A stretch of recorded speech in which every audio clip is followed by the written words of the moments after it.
Before the dawn of time, before the first star ignited in the void, there was only him, the Lord of Light, the Alpha and the Omega.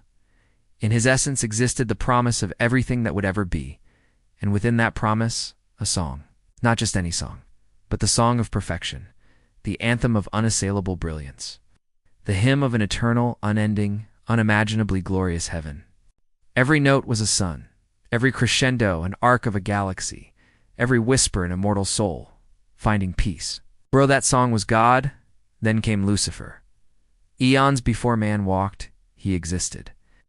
Born from the first breath of the divine, he was the quintessence of light, cloaked in brilliance, crowned with perfection.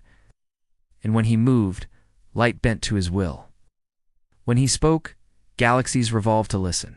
For Lucifer was the morning star, and his voice was the sweetest instrument in heaven's eternal symphony.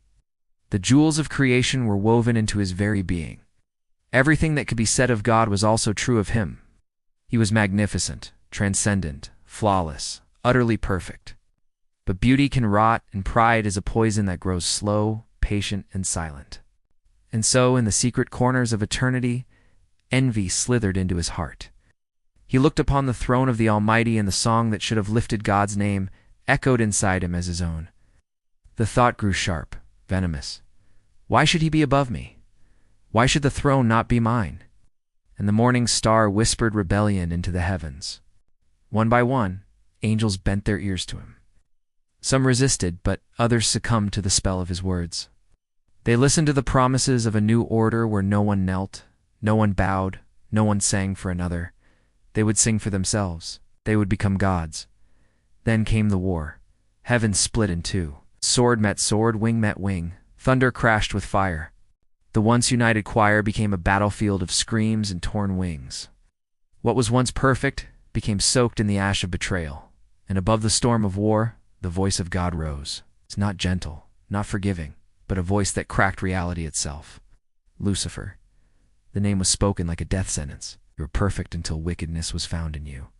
No longer shall you walk among the stones of fire. No longer shall you shine as the morning star. You are cast down, cast out to the pit.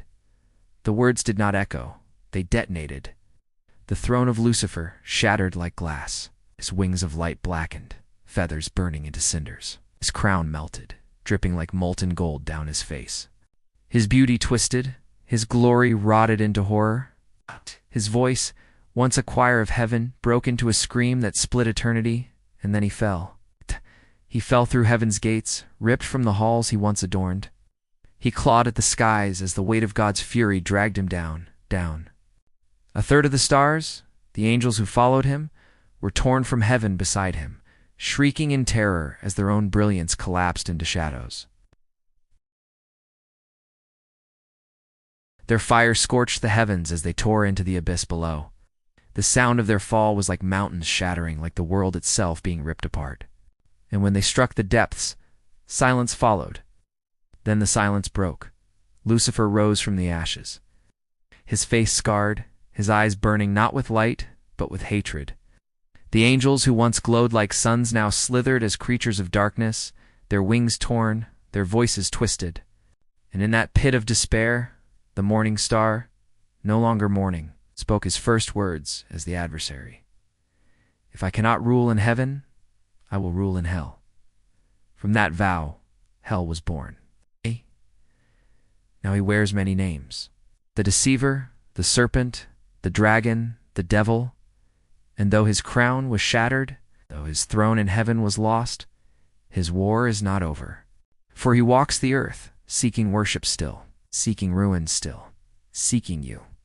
And somewhere in the deep silence of eternity, his scream still echoes, the scream of an angel who once shined brighter than all. Now, nothing more than a shadow in eternal fire.